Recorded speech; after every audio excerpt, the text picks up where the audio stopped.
Because I'll tell you what the Zionists are doing. The Zionists have started and executed massive media campaigns, massive social media campaigns, massive efforts within academia to counter pro-Palestinian activism and to defend Zionism. They have policy papers. They have entire projects, like just Project Esther, for example, has recently come out. Project Esther. What is Project Esther? From another Zionist think tank. How are we going to use counterterrorism laws and social media censorship to shut down pro-Palestinian activism? And it's a detailed strategy that took effort from researchers to come together, to strategize, to put together this project, and now they're implementing it using their entire network to use. And what they eventually want to do is to use the power of the White House to start prosecuting pro-Palestinian activists as part of a Hamas network. We have to shut down the Hamas network, these Hamas affiliates.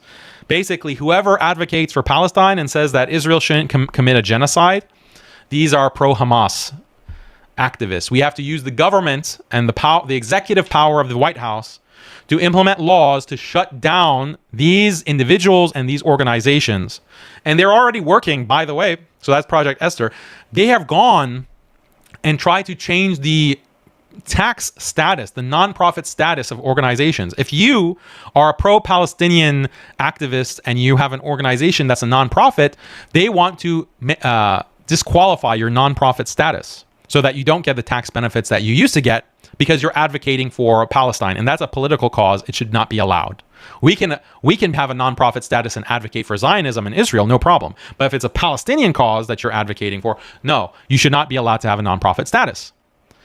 So they have all of these strategies, all of these plots that they've developed over the past year, and they are implementing that. And we're just sitting ducks.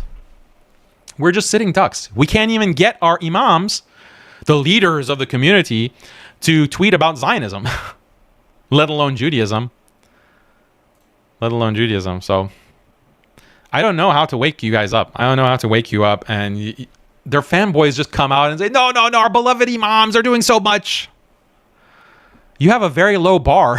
You have a very low standard. And I'm not saying I'm doing so much myself. I'm not trying to say, I'm doing a lot. I'm doing some things. I'm trying to do some things. I'm trying to, for the past year, with the modest means that I have, I've been trying. And alhamdulillah, many of you have supported that, and I appreciate that. Nothing could have happened without Allah and then your support. I need to do more. I need to do much more. But people are not even recognizing that more needs to be done.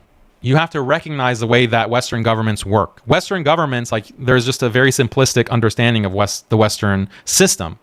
The Western government system is not a matter of, if you want to be political, go and vote for your congressman or your senator or your mayor or your governor or the president. And then there, you've done your duty. Or donate to the political campaign of a particular politician.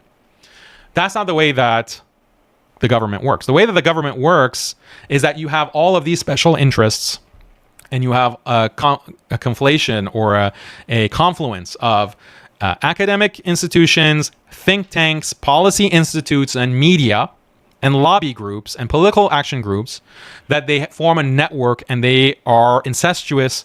They support each other. They feed off of each other. They fund each other, and they push certain narratives onto the population, and they lobby to get certain laws changed. They lobby to get certain policies in place. It's an entire network.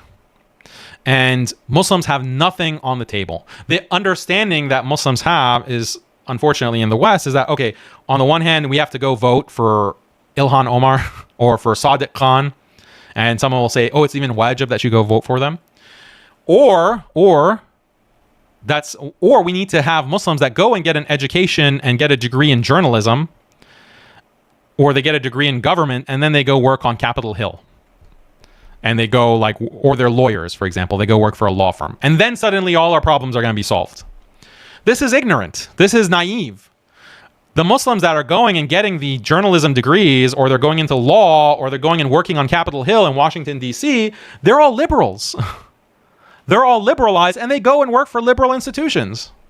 And who controls those liberal institutions? Who do you think? So this is not the way it works. You have to have, but the thing is that you give the impression that you're doing something. Oh, we're doing something because we have scholarships for Muslims to go into journalism and for Muslims to go into filmmaking. We need to make films. Yeah, we do need to make films, but if you are a filmmaker who's just a liberal feminist and you're just going to make a film about like a humanitarian issue, like the humanitarian issue of Palestine, okay, that's something, but that's not going to solve the root cause. That's not going to address the root cause, the kind of activism we need. So it's just frustrating. It's frustrating. Like you have the hadith of the Prophet sallallahu alaihi wasallam that we're going to be in the end of times great in number, but just weak like foam on the sea. And foam, can't stick together. Like that's the characteristic of foam. When you have you can have a lot of foam, but you just blow and it just splits apart and it disperses. That's how weak foam is. And that's how Muslims are today. Like we're very dispersed. We don't stick together. We don't have this wala, this loyalty to each other and bara, like disassociation with our enemies.